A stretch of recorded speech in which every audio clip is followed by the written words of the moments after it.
Hello and welcome back to another one of our JobsWorth Reshare episodes. This week we're going back to a conversation I had with Charlie Brown, who, alongside her husband Sam, was a guest on the very first season of the podcast. Charlie and Sam had come on to discuss their lives as digital nomads, having made significant change after selling their business, Vino Vero. During the course of that conversation, the topic of minimalism was raised. It's still a really hard word to say, but it seemed to strike a chord with a lot of listeners, and I was really curious to learn a little more about it. So Charlie very kindly accepted my invite to come on and have a bit more of a detailed discussion around it. Minimalism and Me remains one of our most downloaded episodes, and not only is it because Charlie is an incredible communicator, she shares some really practical, actionable advice during the course of this conversation that you can cherry pick and start to implement in small doses if you're even remotely interested in adopting a more minimalist lifestyle. But I also think the episode taps into something that a lot of us are giving more and more thought to at the moment, which is how do we do a little more with a lot less? So whether that resonates or you're just sat there thinking, how the hell do people live like this? There really is something for everyone in this episode. So wherever you are listening, please feel free to get involved in the comments and share your feedback, and stay tuned for the fourth Reshare episode landing next week. JobsWorth Overtime. Is minimalism for me? I think that was when we really actually found sort of the movement. And it wasn't because we had so much, it was because we didn't have enough. There was a point when we had £300 to live on for a month. So once we paid rent and bills and everything like that, our discretionary spending was £300. That was the month that I was like, I think we're going to really need to cut back. And I found this sort of thing called the Minimalists online. And the first thing they said was the biggest way to get a pay rise is to not spend so much. Welcome to another edition of JobsWorth Overtime, a shorter podcast episode where one of my previous guests shares tips, insights and advice on a specific topic. Following a huge amount of interest around minimalism after my conversation with digital nomads Charlie and Sam Brown, I invited Charlie back on to tell us more about her experience of finding minimalism, the challenges she faced when transitioning to a minimalist lifestyle, the common misconceptions about the term, and her tips for those just starting out on their journey. Whether you're after actionable advice or simply curious about the practicalities of adopting a more simplistic way of living, the next 30 minutes will leave you with plenty to think about.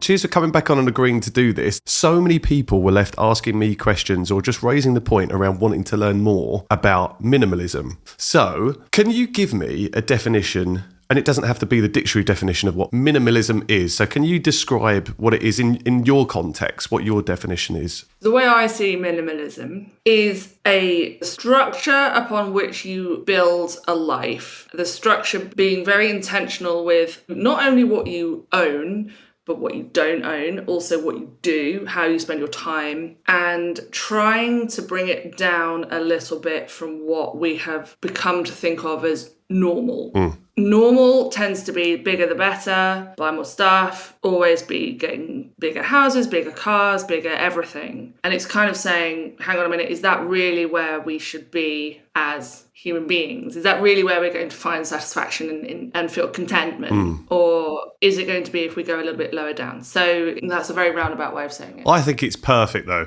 I think it's perfect. And it's probably the most concise way that you can do it when you put on the spot and ask for a definition. And it resonates. One of the things that came into my head then, as you were saying that, is there a certain point that you have to reach in life in that, I call it like ladder theory, this drive, this sort of societal pressure that we have to force us up the next rung, the next rung, the next rung, whether that's bigger house, bigger car, more things, a higher paid job, whatever that is. Do you have to hit a certain level before you're forced to think, I need to reverse a bit? Is it a privileged position to be in almost, to get to that point and say, now I need to take a step back? What's your view on that? That's just something that came into my head when you were describing it. So I think it's different for everybody. I definitely don't think that you have to be privileged to be a minimalist, even though I appreciate that's a big criticism against the movement. So for me, I would say it was completely the opposite. The reason I found minimalism was not because I had got so far that I was like, oh no, I need to reduce. It was because I didn't have enough to be able to live a decent life, I think is probably the best way of putting it. So like when I started, I didn't have a career, which was bothering me because I was 28. I hadn't managed to find anything that worked in my career. I was earning no money. And then we started the shop. So our shop, Vino Vero, our wine shop, which only really happened because we started minimalism a little bit before that, but we didn't know that that's what we were doing. Right. We didn't think about the fact that we were cutting stuff down because we had a bigger purpose in life, which was to open the store. Once we opened the store, we had no money because when you start businesses like that, you have no money. Yeah. I think that was when we really actually found sort of the movement. So me and my husband found the movement of minimalism. And it wasn't because we had so much, it was because we didn't have enough. There was a point when we had £300 to live on for a month. So once we paid rent and bills and everything like that, our discretionary spending was £300. That was the month that I was like, I think we're going to really need to cut back. And I found this sort of thing called the Minimalists online. And the first thing they said was, the biggest way to get a pay rise is to not spend so much. And I was like, well, if there's any month that this is going to work, it's going to be this month. And that's when we started. So it really started from a point of necessity, not from we have too much, we need to. But some people definitely do that. They definitely get to a point where it's overwhelming and it's too much. We started from nothing. Understood. It sounded, as you've described it there, that the journey towards that more minimalist way of living had already started without the minimalism label attached to it. Yeah. And then by going down that rabbit hole, as a lot of us do in any given topic, you start to learn about the pros and that might be a way of living that aligns with how you want to do it moving forward. But based on, as you say, necessity, which is interesting. I'm going to be really honest. My interest was piqued about minimalism during our conversation, and I'm probably in that former camp. In that, I feel like I have been stuck on the ladder, just pushing for more, and then the pandemic did a number on me completely, where I was just forced to reset, and I think it did for a lot of people, but forced to reset and think about what was important. And the words you gave me last time we spoke, which is intentional, I absolutely loved it. Just wanting to be more intentional about the way I was living. And a lot of that is down to, or plays a part in how I'm spending money, the material possessions I've got. So I am probably a little bit more in that former camp. I've got no shame admitting that. Maybe it's nice that we're sort of occupying both ends of the spectrum there to a degree. I guess it does become necessity though. If you really commit to it enough, it is necessity that you're doing it for. Okay, thank you for that, because it's interesting to know the genesis and how you came across it in the first place. What were some of the biggest challenges? I mean, it sounds like you were living with the challenges there, which is how you're making £300 last for the course of a month. But when you said, right, we are now going to adopt more of a minimalistic way of living, what were some of the biggest challenges that you faced, Charlie? So I think for a lot of people, they worry about the getting rid of the stuff. How do you get rid of the stuff? Or how do you avoid acquiring more stuff? And there are definitely ways you can do that. For me, that wasn't actually the biggest challenge. For some reason, I like throwing away stuff. I don't know, I think once you start getting used to doing it and you're throwing away the right stuff, I really enjoyed that because it gave me like a sense of clarity and like a sense of, I get very anxious when there's a lot of stuff in the house anyway. So that wasn't really a problem. The biggest problem with adopting a minimalist lifestyle, I think, is the social pressure to not. So I think that you get an awful lot of pressure from, yes, friends and family. Sometimes I've heard stories of, people's families being really, really anti it because it's seen as not ambitious. It's seen as if you're saying, well, I'm not going to continue to go up the ladder for the sake of it. I'm not going to buy the new car, the new house. I'm not going to get the promotion because everything becomes, you need to earn more money, but a promotion might not be right for everybody. And that social pressure is really, really difficult. Because I always say, you have to have a fuck you attitude if you're going to adopt this, because you're going to come across so much stuff, and not just from your immediate family, but from the world, from society, from what you read online, from Instagram, from TikTok, from even, watching films on TV or watching programs on TV, all this stuff.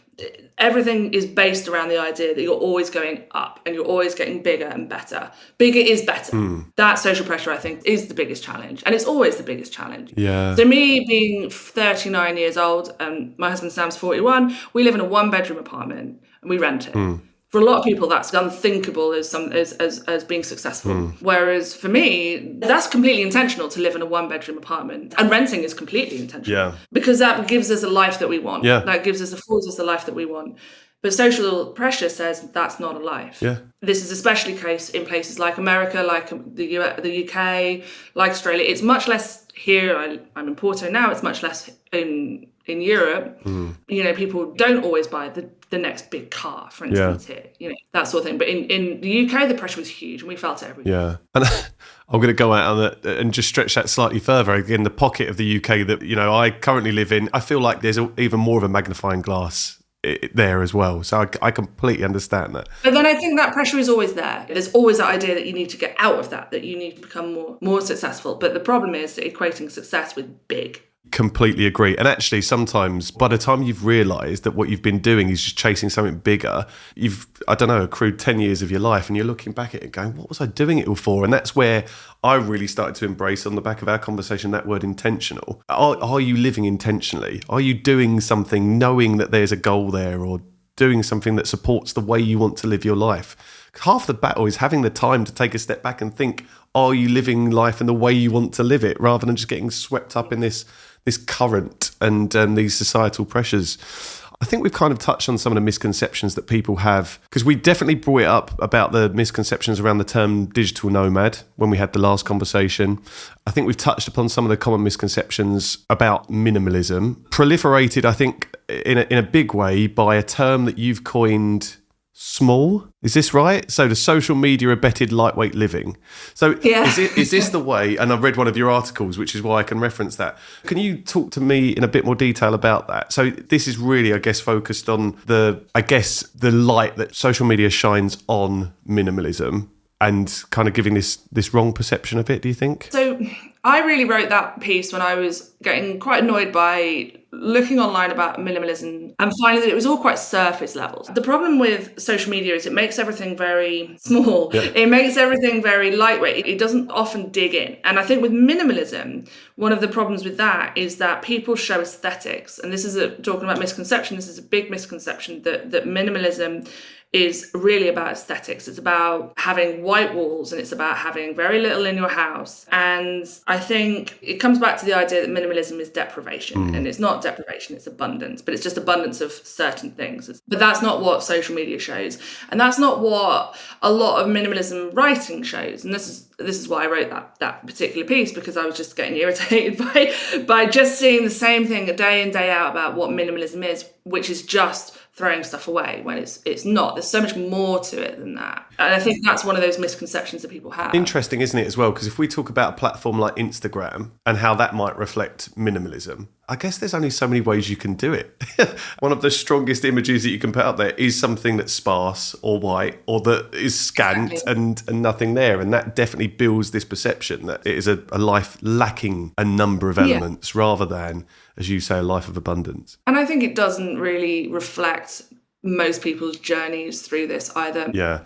Going back to the point you said there about kind of, you think about minimalism and then you've got these images of white walls. It always, for me, it was that kind of very sparse gallery with, for some reason, like one picture hung on a white wall. And that's always the imagery it kind of evokes in my mind, or did before I started doing a bit of reading, primarily instigated by your writing as well. The picture is definitely changing, but I think for a lot of people, they probably have the same thing that pops up in their mind. And I think there's a real problem that minimalism comes from an art movement. There's a problem with the word, really. I mean, really, we should change the word. It was always coined by art, so it was meant to be this idea of a very sparse thing. Then it was coined by a movement, which is now what we would think of as minimalism. But there definitely should be a better word, although I don't know what it is. And it's so much easier to say, oh, if you want people to understand what you do, then you say minimalism, but then it comes with so much baggage. So it's a bit of a problem, really. Can I ask, how much does the kind of environmental impact or sustainability, has that shaped the way that you continue to adopt that lifestyle? Yeah, 100%. I think that was a really big key thing at the beginning. I didn't want to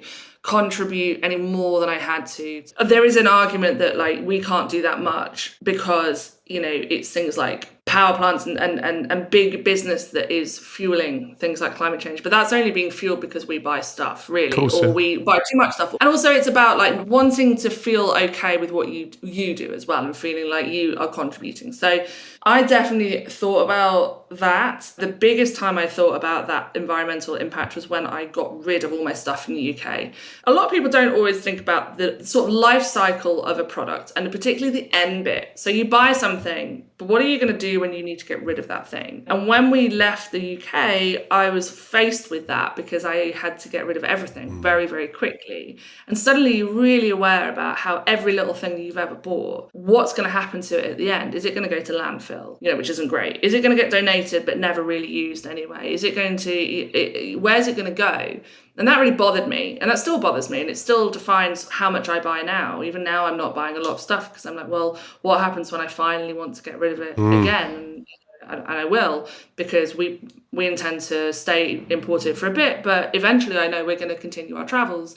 That means getting rid of everything again. So I think that end life cycle is really important. I was also really aware of it with things like, transportation. So now I don't own a car. I don't need to own a car. I live in the middle of a big city. It's very liberating to not have a car. I'm very happy with that because it means I'm not contributing to that side. We had one car. Sam bought it. And again, that was really important to us, that we had a small car that didn't do too much in the way of like environmental stuff. So it's definitely an issue. I think it's something that a lot of people who look at this are worried about and care about. Yeah, I completely agree. An interesting point you made in one of your articles, you talked about, and I think I'm quoting it, but I might not be, but mentioning this feeling restless even after achieving what many would consider the end of minimalism. So getting to the end point. Can you describe what you thought that was, and then why it didn't transpire that you'd kind of completed it?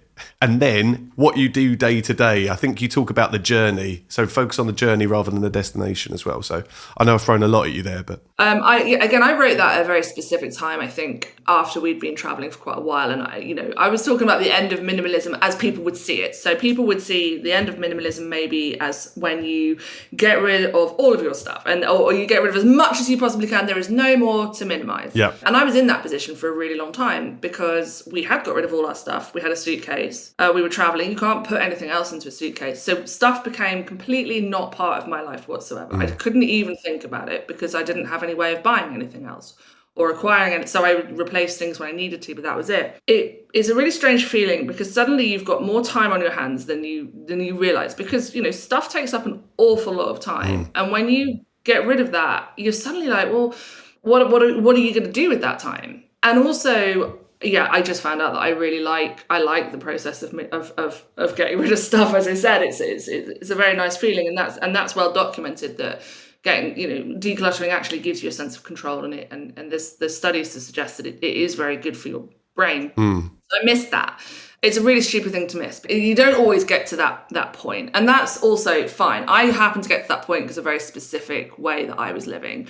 It's a complete constant process, especially if you're sedentary, you stay in one place, you have a home, you buy things, you have to get rid of things, you have to be completely intentional all the time, so to be able to not overdo it. But it's always a constant thing. That was just a very specific thing that I was feeling at that point. Yeah. Well, this is a great thing about writing, isn't it? You're leaving a stamp there for people like me to go back and read at some point, and there's always going to be context. It's always going to be relative to the situation and the time. But I think, again, it's a good message to be putting out there, that minimalism isn't just the process of just chucking all your shit out. There has to be this maintenance. How easy is it to maintain that habit of not accruing and collecting items? Do you find that easy now, Charlie? Is there anything you do to maintain that? I find it relatively easy because it's a complete habit. It's been a habit for sort of 10 years or so. Right. I don't find that part of it too hard, but it could become hard. And especially since I've stopped and started to live here in Porto, I start to think, I could buy some of those things. I could buy more crockery, this sort of thing. So it's definitely become more of a temptation since stopping. The way I think about it, and I've written about this before, I called it the 5 pillars. There are 5 things that I identified in my life that matter a lot to me. And I'm very happy to buy things around that. So my 5 pillars are exercise, food, wine and coffee as a thing, travel, friends and family, and writing. Right. So anything around those 5 pillars, I will happily buy stuff. But interestingly, those 5 pillars are very experience-led, so I don't actually need to buy that much stuff for it. I don't need to buy much stuff for exercising because I run. I need a pair of shoes and an outfit, and that's it. Food, wine, and coffee. I spend an awful lot of money on food, wine, and coffee. Like most of my money, but that's an experience. Yeah, that's a really good point. So when you're making decisions on what to discard, I guess there aren't many things that you're buying or acquiring that you'd need to discard anymore, Because again, it's become habitual. Yes, but I mean, of course, at the beginning, there was lots. We all accrue stuff and it was just sat around. So when it comes to discarding, there's quite a lot of information online about various rules and different ways that you can do for discarding. So there's one called the 90-90 rule, which is basically if you haven't used something in the last 90 days and are not going to use it in the next 90 days, do you need it? So that helps for like seasonal clothing. Great point. Yeah. I did things like I would look at something and be like, well, I don't know if I need it or not. So I'll put it in a box and in 6 months' time, I'll come back to that box. And if I haven't opened it, or a year's time even, if I haven't opened it, then it goes. So Sam was saying this morning when we were talking about this, he was saying, I really remember the first thing we threw out was when he went into your cupboard and brought out a box that had gone 3 house moves with us and we'd never opened. So I didn't even open the box. I just threw it in the bin. Like, I still don't know what was in that box. But that's because that was using that rule. It was basically saying, well, I haven't used it in years, so why would I need it now? Yeah. If I opened it, I may have gone, I want to keep that and that. Yeah. Okay, so talking about this practically then, for anyone that is just starting to look at minimalism or embarking upon this journey towards minimalism, what is some of the advice or guidance that you could give based on your own experiences? I would say don't do it all in one go. That's really important because it's too overwhelming, really. People worry about that a lot. They worry they're going to regret throwing something out. So I would just say, just do it slowly. And the slower you go and the more experience you get with it, the better you get at knowing yourself and knowing what really does matter to you and what you should keep and what you can throw away. So don't do it all in one go. Don't do it in a day. If you're starting out like the big first declutter, take a few months over it. Yeah, I would say is really important because otherwise it can just get way too overwhelming. And I would say start with easy wins. I started with stuff that I could sell as well because that's quite nice because then you get a little bit of money back as well, which really helps. And then you can think about what to do with that money, like buy something nice, buy a nice bottle of wine. The other thing I think is always being very careful about the sunk cost fallacy, because if you think about how much money you've put into all the stuff that you own in your house, it will be a lot. And it can be quite scary to throw that stuff away because you feel like you're throwing away money, which you are really, and there's not really any way of getting around that. Like, you may have bought stuff that you've never used and therefore it was a waste of money. And it's about trying to make your peace with that and just knowing that you're going to save an awful lot more money in the future by not reacquiring all this stuff again anyway, stuff that you don't need. The exercise that you went on to identify and define your 5 pillars, Charlie, did that just come naturally? Was that something that you picked up on? Was that advice that you were given to do that? Or did you just, that's your own concept? Because I think that's a really useful tool and a really useful thing for people to try and do. I think that was just being very mindful of how I'd spent my time and how I enjoyed spending my time. Travel, I knew, was a huge priority even before I did it full time. Like, it was a massive priority for us. People would always say, you're always going on holiday, you're always going away. And it's like, yeah, I am, because that's how I prioritize. And this was, when I was 21, 22,